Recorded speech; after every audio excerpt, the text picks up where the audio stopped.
नमस्कार विद्यार्थी मित्रांनो, VJC स्टडीच्या यूट्यूब चॅनलवरती आपलं स्वागत आहे. आपण इंटरनॅशनल रिलेशनच्या दृष्टीने एक महत्त्वाचं असणारं लेक्चर पाहतोय. पाठीमागच्या लेक्चरमध्ये आपण जो पंतप्रधान नरेंद्र मोदींनी अमेरिकेचा दौरा केला होता, तर त्या दौऱ्यामध्ये जे चर्चा, करार किंवा गुंतवणुकीसंबंधी ज्या काही गोष्टी घडल्या होत्या, तर त्याच्याबद्दल परीक्षाभिमुख परिपूर्ण विश्लेषण करणारं ते लेक्चर होतं. आणि हे जे लेक्चर आहे तर ते पंतप्रधान नरेंद्र मोदी यांनी फ्रान्सचा दौरा केला आहे. म्हणजे पहिल्यांदा ते फ्रान्सच्या दौऱ्यावरती गेले होते आणि नंतर ते अमेरिकेच्या दौऱ्यावरती आले होते. तर त्या फ्रान्सच्या दौऱ्यात ज्या काही घडामोडी घडलेल्या आहेत, ज्या काही पार्टनरशिपबद्दल चर्चा झालेल्या आहेत किंवा जे काही गुंतवणुकीबद्दल जे काही नवोपक्रम सुरू केलेले आहेत, तर त्याची चर्चा किंवा त्याचं विश्लेषण आजच्या आपल्या लेक्चरमध्ये आपण करणार आहोत. त्याच्या अगोदर मला तुम्हाला एक सांगायचं आहे, आंतरराष्ट्रीय संबंधाशी संबंधित एक फ्री लेक्चर सिरीज आपल्याच VJC स्टडीच्या यूट्यूब चॅनलवरती अवेलेबल आहे. ही प्लेलिस्ट या सेक्शनमध्ये ही लेक्चर सिरीजची प्लेलिस्ट तुम्हाला सापडेल. त्याच्यामध्ये 10 लेक्चर आत्तापर्यंत अपलोड करण्यात आलेले आहेत. बाकीचे लेक्चर इन प्रोसेस आहेत आणि ती एक खूप मोठी सिरीज आहे. इंटरनॅशनल रिलेशन म्हणजेच आंतरराष्ट्रीय संबंधाचं परीक्षाभिमुख परिपूर्ण विश्लेषण करणारी यूट्यूबवरची मराठी माध्यमातली ती पहिली लेक्चर सिरीज आहे. आणि सर्व लेक्चर्स अगदी फ्री ऑफ कॉस्ट आहेत. ही एक महत्त्वाची गोष्ट. याशिवाय 11वी आणि 12वीच्या NCERTच्या टेक्स्टबुकच्या लेक्चर सिरीजसुद्धा अवेलेबल आहेत. भारतीय संविधानावरती आधारित संविधानातल्या महत्त्वाच्या घटकांवरती भाष्य करणारी एक लेक्चर सिरीज आहे. तीसुद्धा तुम्हाला अगदी फ्री ऑफ कॉस्ट मोफत आपल्याच यूट्यूब चॅनलवरती अवेलेबल आहे. या सगळ्या लेक्चर सिरीज तुम्ही पहा. आवडल्या असतील तर जे तुमचे मित्रमैत्रिणी, कुटुंबातलं कोणी बहीण भाऊ जर का कॉम्पिटेटिव्ह एक्झामचा अभ्यास करत असतील तर त्यांच्याबरोबर या लेक्चर सिरीज शेअर करा. त्यांनासुद्धा आपला यूट्यूब चॅनल सबस्क्राईब करायला हवा. याशिवाय आपल्या ज्या 5 सोशल मीडियास आहेत, Facebook, YouTube, Telegram, Instagram, WhatsApp, या 5ही सोशल मीडियाच्या लिंक्स तुम्हाला खाली डिस्क्रिप्शन बॉक्समध्ये दिलेल्या आहेत. त्या लिंकवरती क्लिक करा आणि VJC स्टडी या ऑनलाईन लर्निंग प्लॅटफॉर्मला जॉईन व्हा. दुसऱ्यात सगळ्यात महत्त्वाची तुमची डिमांड असते की ही PDF कुठे मिळणार. तर ही PDF तुम्हाला VJC स्टडीच्या टेलिग्राम चॅनलवरती उपलब्ध करून दिली जाईल. याशिवाय पुण्यातली जी 20-25 कॉम्पिटेटिव्ह एक्झामच्या दृष्टीनं ज्या प्रिंटआउट पुरवणारी जी झेरॉक्स सेंटर्स आहेत, तर त्या सर्व झेरॉक्स सेंटर्सवरती तुम्ही जर का VJC स्टडीचं कोणतंही स्टडी मटेरियल प्रिंट करून मागितलं तर तिथं तुम्हाला ते फ्री ऑफ कॉस्ट अवेलेबल करून दिलं जाईल. म्हणजे त्या दुकानदारांकडून, आणि त्यांच्याकडून ते पैसे घेतील प्रिंटआउटचे, परंतु हे मटेरियल आपण फ्री ऑफ कॉस्ट तुमच्यासाठी उपलब्ध करून देत आहोत, हे लक्षात ठेवा. याशिवाय PSR ऑप्शनल आणि पॉलिटी GS2 मेन्स हा सब्जेक्ट, याच्यासाठी पर्सनल मेंटरशिप बॅच अवेलेबल आहेत. जर का कोणाला घ्यायचं असेल तर हा माझा कॉन्टॅक्ट नंबर आहे आणि हा माझा टेलिग्रामचा ID आहे. याच्यावरती तुम्ही माझ्यासोबत कॉन्टॅक्ट करू शकता. बरोबर, थोडीशी फी आहे, अगदी नाममात्र फी आहे. आणि फ्री अँड अफोर्डेबल एज्युकेशन या टॅगलाईनखाली आपण हे सगळं तुमच्यासाठी करतो आहे. तर तुम्ही याच्यामध्ये पार्टिसिपेट होऊ शकता. कोणतंही बंधन नाही आहे, कंपल्शन नाही आहे. तुम्हाला व्हायचं असेल तर व्हा. PSR ऑप्शनलचे बरेचसे लेक्चर आपण फ्री टाकतो आहे. जे मेंटरशिप बॅच आहे की ज्याच्यामध्ये गायडन्स करणं गरजेचं असतं, तर ते आपण मेंटरशिप बॅचच्या माध्यमातून तुम्हाला पुरवण्याचा आपला प्रयत्न आहे. चलो सुरुवात करूया. सगळ्यात महत्त्वाची गोष्ट मला सांगायची, ही जी PDF आहे तर ती 18 पानांची PDF आहे. ह्याच्यातले महत्त्वाचे पॉईंट मी तुमच्याबरोबर सोबत चर्चा करतो आहे. त्याच्या अगोदर अजून एक महत्त्वाची गोष्ट, जो फॉन्ट स्टाईल तुम्हाला इटॅलिकमध्ये दिसेल, आता या पेजवरती इटॅलिक केलेलं मी नाही आहे काही, एकच मिनटं, पहिल्यांदा मी तुम्हाला ते दाखवतो. आता बघा, हे तुम्हाला पूर्णपणे इटॅलिक दिसतंय. राष्ट्राध्यक्ष मॅक्रॉन यांनी भारताच्या 75व्या प्रजासत्ताक दिनाचे प्रमुख पाहुणे म्हणून जानेवारी 2024मध्ये भारताला दिलेल्या भेटीनंतर पंतप्रधानांचा हा फ्रान्स दौरा झाला. ओके, आणि हा नरेंद्र मोदींचा 6वा फ्रान्स दौरा होता. आता हे पूर्णपणे तुम्हाला इटॅलिक केलेलं दिसतंय. हे प्रिंट ज्यावेळेस तुम्ही कराल तर त्यावेळेस तुम्हाला हे चांगल्या प्रकारे इटॅलिक म्हणजे तिरकं केलेलं दिसतं त्याला. ओके, तर हे जास्त महत्त्वाचं आहे. जर का may be Bharat France relation संबंधी प्रश्न विचारला तर तो तुम्हाला या पॉईंटवरती विचारला जाऊ शकतो. याशिवाय जर का त्यांनी प्रीला प्रश्न विचारला तर हे इटॅलिक केलेले पॉईंट्स महत्त्वाचे आहेत, हे तुम्ही लक्षात ठेवा. त्याच्यावरती जास्त भर द्या. त्याच्यावरती तुम्ही गुगल करून शेजारी माहिती लिहून घेण्याचा सुद्धा प्रयत्न करायचा आहे. बरोबर. राष्ट्राध्यक्ष इमॅन्युअल मॅक्रॉन यांच्या निमंत्रणावरून मोदींनी 10 ते 12 फेब्रुवारी 2025 या काळात त्यांनी फ्रान्सला भेट दिली. 10 आणि 11 फेब्रुवारी 2025लाच फ्रान्समध्ये कृत्रिम बुद्धिमत्ता कृती शिखर परिषद म्हणजे AI ॲक्शन समिट काउन्सिलचं आयोजन करण्यात आलं होतं आणि भारत याचा सहअध्यक्ष होता. लक्षात ठेवा, याच्यावरती प्रश्न विचारला जाऊ शकतो. ब्लेचली पार्क 2023 आणि सेऊल मे 2024 या शिखर परिषदेदरम्यान ठरलेल्या गेलेल्या महत्त्वाच्या मुद्द्यांबाबत पुढील पावला संदर्भात विचारविनिमय करण्यासाठी या परिषदेचं आयोजन करण्यात आलेलं होतं. 2023ची कृत्रिम बुद्धिमत्ता कृती शिखर परिषद कुठं भरली होती? Bletchley park. आणि 24ची कुठं? सेऊल. आणि 25ची कुठं? France, Paris. आलं लक्षात? हे महत्त्वाचे मुद्दे आहेत, हे लक्षात ठेवा. आणि प्रामुख्यानं या भेटीमध्ये कशावरती चर्चा जास्त झाली आहे? AI वरती, आर्टिफिशियल इंटेलिजन्सवरती. ओके. 2024मध्ये भारताच्या 75व्या प्रजासत्ताक दिनाचे प्रमुख पाहुणे म्हणून इमॅन्युअल मॅक्रॉन यांना आमंत्रित करण्यात आलेलं होतं. आणि त्यावेळेस मोदींना मॅक्रॉन यांनी आमंत्रण दिलं होतं की या आमच्याकडे फिरायला. तर त्यानंतर मग मोदी तिकडे गेलेले आहेत आणि मोदींचा हा एकूणात 6वा फ्रान्स दौरा असल्याचं आपल्याला दिसतंय. ओके, हे लक्षात ठेवा. याशिवाय मार्सली हे एक फ्रान्समधलं शहर आहे. इथं आपण काय केलं आहे? मार्सली इथं भारतीय महावाणिज्य दूताचं उद्घाटन केलेलं आहे. आणि यावेळेला आंतरराष्ट्रीय थर्मोन्यूक्लिअर प्रायोगिक अणुभट्टी सुविधेला सुद्धा पंतप्रधानांनी भेट दिल्याचं आपल्याला दिसतंय. बरोबर. याशिवाय जुलै 2023मध्ये धोरणात्मक भागीदारीच्या 25 वर्षानिमित्त बॅस्टिल दिवस समारंभाला मुख्य अतिथी म्हणून नरेंद्र मोदी उपस्थित होते. आणि फ्रान्स दौऱ्यादरम्यान प्रकाशित होरायझन 2047 हे लक्षात ठेवा. हे तुम्हाला विचारतील की होरायझन 2047 हा एक कृती आराखडा आहे. हा कोणत्या 2 देशादरम्यानचा आहे? तर भारत आणि फ्रान्स. आराखड्यात उल्लेखित द्विपक्षीय सहयोग आणि आंतरराष्ट्रीय भागीदारीप्रती असलेल्या सामायिक दृष्टिकोनाचा अध्यक्ष मॅक्रॉन आणि पंतप्रधान मोदी यांनी पुनरुच्चार केलेला आहे. आता हे 2047 जे आहे तर ते जुलै 2023मध्ये प्रकाशित करण्यात आलेलं होतं. हे तुम्ही न विसरता लक्षात ठेवायचं आहे. बरोबर, समजलं. याशिवाय दोन्ही नेत्यांनी विशेषतः संयुक्त राष्ट्राच्या सुरक्षा परिषदेत तातडीच्या सुधारणा करण्यावरती भर दिला आणि युनायटेड नेशन सिक्युरिटी काउन्सिलसह बहुपक्षीय मंचावर घनिष्ठ समन्वय साधण्यासाठी मान्यता दर्शवलेली आहे. याशिवाय युनायटेड नेशन सिक्युरिटी काउन्सिलमध्ये भारताच्या स्थायी सदस्यत्वासाठी आपला पाठिंबा फ्रान्सने पुन्हा एकदा त्याचा पुनरुच्चार केलेला आहे. म्हणजे भारताला सिक्युरिटी काउन्सिलमध्ये स्थायी सदस्यत्व मिळावं असं फ्रान्सचं मत आहे. त्याच्यात फ्रान्सचासुद्धा थोडाफार फायदा असणारच आहे, हे काय आपल्याला विसरून चालणार नाही. याशिवाय मॅक्रॉन आणि मोदी यांनी नवी दिल्लीत मार्च 2026मध्ये भारत फ्रान्स नवोन्मेष वर्षाचं भव्य उद्घाटन करण्याची घोषणा केली आणि यासाठीचा लोगो जो आहे तर तो सुद्धा जारी केलेला आहे. मार्च 2026मध्ये भारत फ्रान्स नवोन्मेष वर्ष हे भव्य उद्घाटन समारंभ कुठं पार पडणार नाही आहे? नवी दिल्लीत. ओके. त्याच्यानंतर सुरक्षा आणि सार्वभौमत्व यासाठी सुद्धा भागीदारी झाल्याचं आपल्याला दिसून येतं आहे. यासाठी त्यांनी संरक्षण औद्योगिक आराखड्याच्या धर्तीवर हवाई आणि सागरी मालमत्ता सहकार्य जारी करण्याचं सुद्धा स्वागत त्यांनी केलेलं आहे. याशिवाय कुठल्याही विमानं, पाणबुड्या कोणाकोणाला देणार आहे, भारत काय करणार आहे, फ्रान्स काय करणार आहे, सगळी माहिती तुम्हाला या पॅरेग्राफमध्ये दिलेली आहे. याशिवाय युरोड्रोन MALE कार्यक्रमात निरीक्षक म्हणून भारताचा समावेश करण्याच्या निर्णयाचे राष्ट्राध्यक्ष मॅक्रॉन यांनी स्वागत केले. म्हणजे युरोड्रोनमध्ये आता भारत सहभागी होणार आहे. ओके.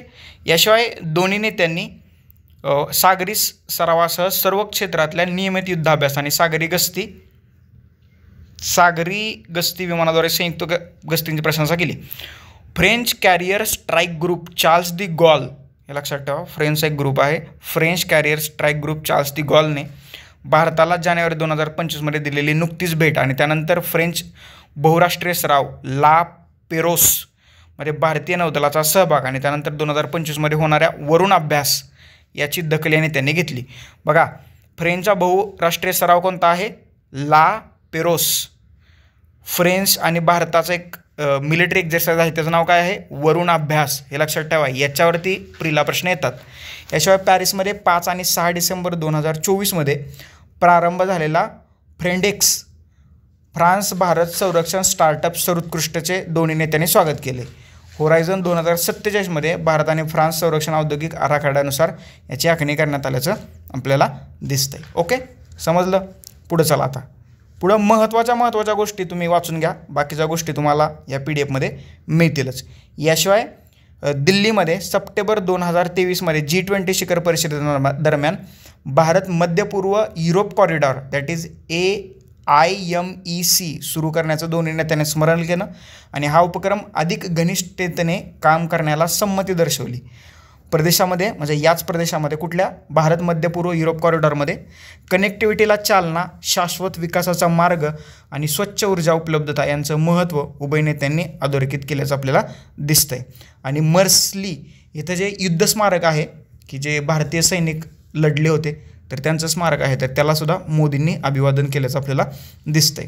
याशिवाय नवी दिल्लीत लवकरच होणाऱ्या आगामी भारत युरोपियन युनियन EU शिखर परिषदेच्या पार्श्वभूमीवर EU भारत संबंध अधिक दृढ करण्याचं महत्त्व अधोरेखित केलेलं आहे. EU म्हणजे युरोपियन युनियन. दुसऱ्या महायुद्धाच्या काळानंतर शीतयुद्ध पेटलं होतं तुम्हाला माहीत आहे, आणि त्या काळात निर्माण झालेली युरोपियन युनियन ही अतिशय एक महत्त्वाची असणारी प्रादेशिक संघटना आहे. हे युरोपियन युनियन कधी स्थापन झाली, युरोझोन राष्ट्रे कोणती, शेंगेन व्हिसा काय, हे सगळं तुम्हाला IRच्या लेक्चर सिरीजमध्ये मी सांगितलेलं आहे, ते तुम्ही पहा. याशिवाय ऑस्ट्रेलिया आणि संयुक्त अरब अमिराती समवेत त्रिपक्षीय प्रारूपातल्या वाढत्या सहकार्याची त्यांनी प्रशंसा आपल्याला केल्याचं दिसत आहे. याशिवाय भारत आणि संयुक्त अरब अमिरातीच्या निमंत्रणावरून हवामानासाठीच्या खारपुटी आघाडीत फ्रान्स सहभागी झाला आहे. कुणी त्याला आमंत्रण केलं होतं? भारत आणि संयुक्त अरब अमिराती. ओके, हे लक्षात ठेवा, हे महत्त्वाचं आहे. बरोबर. याच्यानंतर पुढचा दहशतवाद बघा. दहशतवादावरती सुद्धा चर्चा झालीच आपल्याला दिसतंय. दोन्ही देशांनी दहशतवादाला खतपुरवठा, पैशांचा पुरवठा याच्याबद्दल कोणीही सॉफ्ट बाजू घेणार नाही असं त्यांनी सांगितलं. मग याचा अर्थ काय? दोन्ही देशांनी दहशतवादाला विरोध केला आहे. याशिवाय संयुक्त राष्ट्र सुरक्षा परिषदेचा 1267वा निर्बंध समितीने सूचीबद्ध केलेल्या गटांशी संबंधित व्यक्तींना नामित करून सर्व दहशतवादाविरुद्ध कारवाईत एकत्रित करण्याचं आव्हानही उभय देशांनी मान्य केलेलं आहे. ओके, हे महत्त्वाचे मुद्दे जे आहेत तर ते ॲज इट इज तुम्हाला अमेरिकेबरोबर सुद्धा आपण डिस्कस केल्याचं दिसतंय. ओके. याशिवाय भारत फ्रान्स यांच्यातील वाढत्या दहशतवादाविरोधी आणि गुप्तचर सहकार्याचं प्रतिबिंब आहे. दोन्ही नेत्यांनी नवी दिल्ली येथे मिलीपोल 2025च्या यशस्वी आयोजनासाठी उत्सुक असल्याचं सांगितले. मिलीपोल काय आहे? हे दहशतवाद संबंधी असणारे एक बैठक आहे की 2025ला नवी दिल्लीत पार पडणार आहे. ओके. त्याच्यानंतर कृत्रिम बुद्धिमत्ता ही समिट जी आहे, शिखर परिषद जी आहे तर ती पॅरिसमध्ये पार पडली आहे. पंतप्रधान मोदी आणि अध्यक्ष मॅक्रॉन यांनी कृत्रिम बुद्धिमत्तेवर भारत फ्रान्स दृष्टिकोन जारी केला आहे की हा दृष्टिकोन सुरक्षित, खुल्या, संरक्षित आणि विश्वासार्ह कृत्रिम बुद्धिमत्तेच्या विकासावर लक्ष केंद्रित करत त्यांच्या दृष्टिकोनातील तात्विक अभिसरणावरती आधारित आहे. ओके, हे लक्षात ठेवा. आणि ती परिषद लक्षात ठेवा जी AI शिखर समिट पार पडली आहे पॅरिस फ्रान्स येतं आणि भारत त्याचा सहअध्यक्ष होता. याच्यावरती तुम्हाला प्रश्न विचारता येण्याची शक्यता आहे प्रीला. याशिवाय वसुंधरेसाठी भागीदारी म्हणजे पृथ्वीसाठी काय केलं त्यांनी? केले, नक्कीच काय काय केले. पंतप्रधान मोदी आणि अध्यक्ष मॅक्रॉन यांनी ऊर्जा सुरक्षा मजबूत करण्यावर आणि कमी कार्बन अर्थव्यवस्थेकडे संक्रमण करण्यासाठी अणुऊर्जा हा ऊर्जा मिश्रणाचा एक अविभाज्य भाग आहे यावरती भर दिलेला आहे. याशिवाय जैतापूर अणुऊर्जा प्रकल्पाच्या संदर्भात देखील दोन्ही देशांमध्ये आपल्याला चर्चा झाल्याचं दिसतंय. ओके. अजून काय केलं त्यांनी? इथं एवढंच केलं आहे. याशिवाय महासागरांच्या संवर्धन आणि शाश्वत वापराप्रती आंतरराष्ट्रीय प्रयत्नांमध्ये मैलाचा दगड म्हणून संयुक्त राष्ट्र महासागर परिषद युनायटेड नेशन ओशन कॉन्फरन्स 3च्या महत्त्वाला दोन्ही नेत्यांनी दुजोरा दिला आहे. लक्षात ठेवा. ओके, हे महत्त्वाचं आहे, याच्यावरती प्रश्न विचारला जाऊ शकतो. याशिवाय या दोन्ही नेत्यांनी भारत फ्रान्स हिंद प्रशांत त्रिकोणीय विकास सहकार्याच्या प्रारंभाचं कौतुक केलं आहे. याचा उद्देश काय आहे? हिंद प्रशांत क्षेत्रात तिसऱ्या देशांकडून हवामान आणि SDG केंद्रित प्रकल्पांना मोठा पाठिंबा देणं. तिसऱ्या जगातले देश म्हणजे कोणते? की जे विकसनशील देश आहेत, आफ्रिका, आशिया आणि दक्षिण अमेरिकेतले, यांना तिसरं जग म्हणून ओळखलं जातं. याशिवाय दोन्ही नेत्यांनी वित्तीय समावेशकता आणि महिला सक्षमीकरणाच्या क्षेत्रात 13 दशलक्ष युरोच्या इक्विटी करारासाठी प्रोपाको आणि संबंधित भारतीय सूक्ष्म वित्त संस्थांमधील भागीदारीचं स्वागत केलं आहे. म्हणजे वित्तीय समावेशकता आणि महिलांचं सक्षमीकरण याच्यावरती दोन्ही देश आत्ता काम करणार आहेत. गुंतवणुकीसंबंधी चर्चा झाली का? तर झाली आहे. 2024मध्ये द्विपक्षीय व्यापाराच्या विक्रमी पातळीची नोंद घेत दोन्ही देशांमध्ये व्यापार आणि गुंतवणुकीसाठी प्रचंड क्षमता असल्याचं मान्य केलं आहे. याशिवाय मे 2024मध्ये वर्सेल्स येथे झालेल्या 7व्या चूज फ्रान्स शिखर परिषदेत भारत सन्माननीय अतिथी म्हणून सहभागी झाल्याची आठवण दोन्ही देशांनी केली आहे. ओके, त्याच्यामध्ये भारत सहभागी झाला होता, एवढं काय ते महत्त्वाचं नाही आहे. पॅरिसेंट कॅम्पस आणि C camp centre for molecular platforms यांच्यातील इरादा पत्रावर स्वाक्षरीचं आणि Indo French life science sister innovation हबच्या निर्मितीचं दोन्ही नेत्यांनी स्वागत केलं आहे. ओके, हे लक्षात ठेवा, हा पॅराग्राफ महत्त्वाचा आहे. लोकांसाठी काय केलं आहे का? ऑब्व्हियसली केलं आहे. ओके, सल्लामसलत झाली, चर्चा झाली आहे.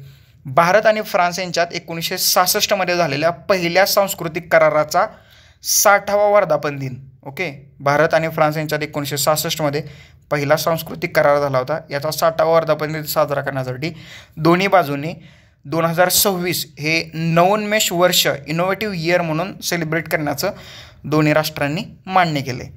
2024 जे ऑलिम्पिक होतं तर ते पॅरिस येथे पार पडलेलं आहे. त्याच्या यशस्वी आयोजनाबद्दल मोदींनी मॅक्रॉन यांचं अभिनंदन केलेलं आहे. याशिवाय दुसरी एक महत्त्वाची गोष्ट तुमच्यासमोर येते. 2036च्या ऑलिम्पिक आणि पॅराऑलिम्पिक नियोजनासाठी भारताला प्राधान्य देण्याच्या इच्छेबद्दल, मॅक्रॉन यांच्या इच्छेबद्दल मोदींनी त्यांचा आभार व्यक्त केलेले आहेत.